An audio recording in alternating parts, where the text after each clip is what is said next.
Book of Exodus, chapter 21. Now these are the judgments which you shall set before them. If you buy a Hebrew servant, he shall serve 6 years, and in the 7th he shall go out free and pay nothing. If he comes in by himself, he shall go out by himself. If he comes in married, then his wife shall go out with him.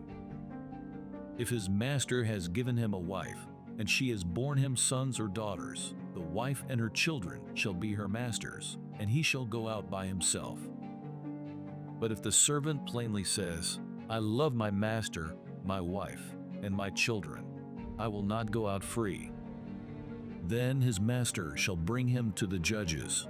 He shall also bring him to the door, or to the doorpost, and his master shall pierce his ear with an awl, and he shall serve him forever. And if a man sells his daughter to be a female slave, she shall not go out as the male slaves do. If she does not please her master, who has betrothed her to himself, then he shall let her be redeemed. He shall have no right to sell her to a foreign people, since he has dealt deceitfully with her. And if he has betrothed her to his son, he shall deal with her according to the custom of daughters. If he takes another wife, he shall not diminish her food, her clothing, and her marriage rights. And if he does not do these 3 for her, then she shall go out free, without paying money. He who strikes a man so that he dies shall surely be put to death. However, if he did not lie in wait, but God delivered him into his hand, then I will appoint for you a place where he may flee. But if a man acts with premeditation against his neighbor, to kill him by treachery, you shall take him from my altar, that he may die. And he who strikes his father or his mother shall surely be put to death. He who kidnaps a man and sells him, or if he is found in his hand, shall surely be put to death.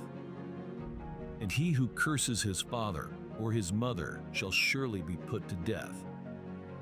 If men contend with each other, and one strikes the other with a stone or with his fist, and he does not die, but is confined to his bed, if he rises again and walks about outside with his staff, then he who struck him shall be acquitted.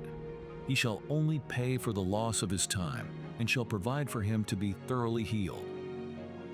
And if a man beats his male or female servant with a rod, so that he dies under his hand, he shall surely be punished. Notwithstanding, if he remains alive a day or 2, he shall not be punished, for he is his property. If men fight and hurt a woman with child, so that she gives birth prematurely, yet no harm follows, he shall surely be punished accordingly as the woman's husband imposes on him, and he shall pay as the judges determine. But if any harm follows, then you shall give life for life, eye for eye, tooth for tooth, hand for hand, foot for foot, burn for burn, wound for wound, stripe for stripe. If a man strikes the eye of his male or female servant and destroys it, he shall let him go free for the sake of his eye. And if he knocks out the tooth of his male or female servant, he shall let him go free for the sake of his tooth. If an ox gores a man or a woman to death, then the ox shall surely be stoned, and its flesh shall not be eaten, but the owner of the ox shall be acquitted.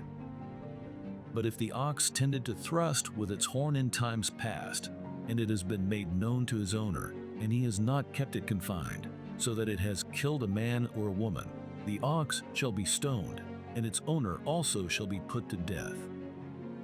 If there is imposed on him a sum of money, then he shall pay to redeem his life, whatever is imposed on him. Whether it has gored a son or gored a daughter, according to this judgment, it shall be done to him. If the ox gores a male or female servant, he shall give to their master 30 shekels of silver, and the ox shall be stoned. And if a man opens a pit, or if a man digs a pit and does not cover it, and an ox or a donkey falls in it, the owner of the pit shall make it good. He shall give money to their owner, but the dead animal shall be his. If one man's ox hurts another's, so that it dies, then they shall sell the live ox and divide the money from it. and the dead ox they shall also divide. Or if it was known that the ox tended to thrust in time past, and its owner has not kept it confined, he shall surely pay ox for ox, and the dead animal shall be his own.